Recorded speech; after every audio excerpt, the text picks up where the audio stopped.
Hello friends, आज मैं आपको सुनाऊंगी सिर कटा भूत की कहानी। मयंक एक मल्टीनेशनल कंपनी में ब्रांच मैनेजर की नौकरी करता था।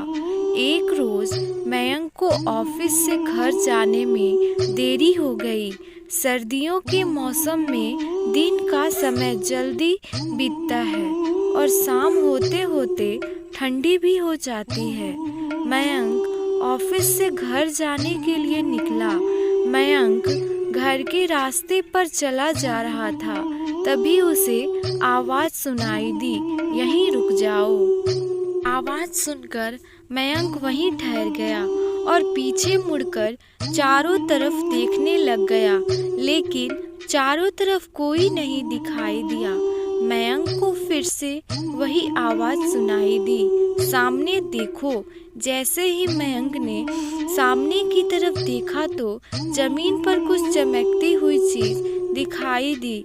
मयंक उसके पास गया और देखा तो यह कोई साधारण चीज नहीं थी, बल्कि एक चमकता हुआ बेशकीमती हीरा था। मयंक ने चमकते हीरे को अपने हाथ में लिया। हीरे की चमक देखकर मयंक की खुशी का कोई ठिकाना ना रहा। मयंक इस बात से बिल्कुल अनजान था कि यह कोई साधारण नहीं, बल्कि एक मायावी हीरा है। अचानक मायावी हीरा भूतिया हीरा में से आवाज आई, मयंक तुम्हें और हीरे चाहिए तो इस जमीन को खोदो, यहाँ पर जमीन के नीचे सारे हीरे हैं। मयंक खुश हो गया और उसने खुशी खुशी मायावी हीरा को अपनी जेब में डाला और जमीन की खुदाई शुरू कर दी।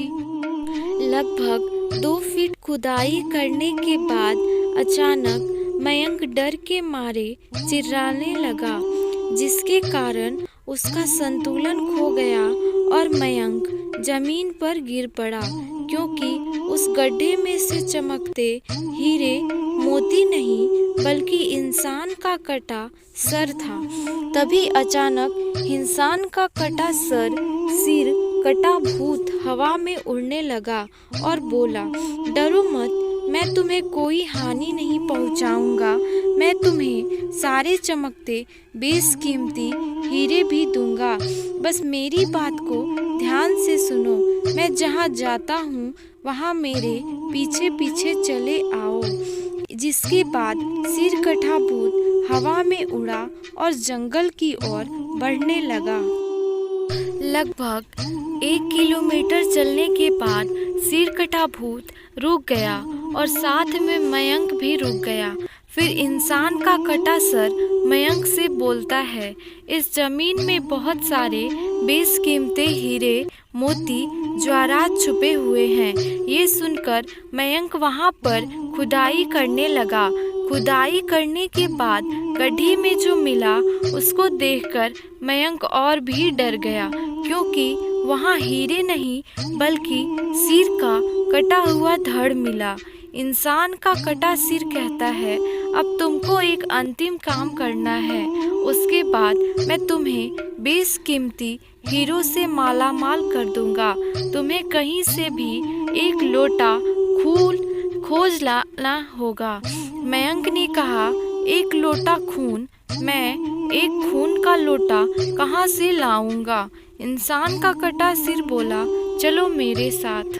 तो डरावना चेहरा मयंक को साथ लेकर थोड़ी दूर गया, जहाँ उसे एक इंसान को जाते हुए दिखाई देता है। सिर कटा भूत बोला, उस इंसान की हत्या कर उसका खून ले आओ।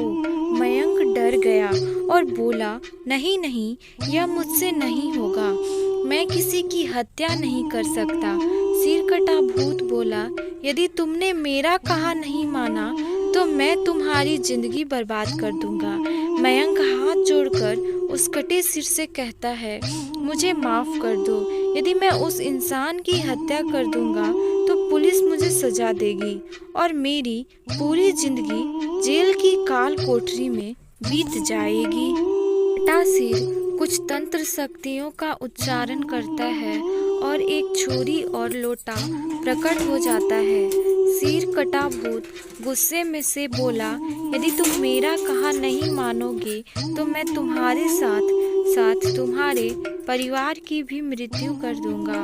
मौत के डर से मयंक उस व्यक्ति की हत्या करके खून का लौटा भर ले आता है और इंसान के कटे हुए सिर के पास रख देता है, जिसको देखकर वो भूत बहुत खुश हुआ और मयंक से बोला, यह खून का लौटा मेरे धड़ पर डाल दो।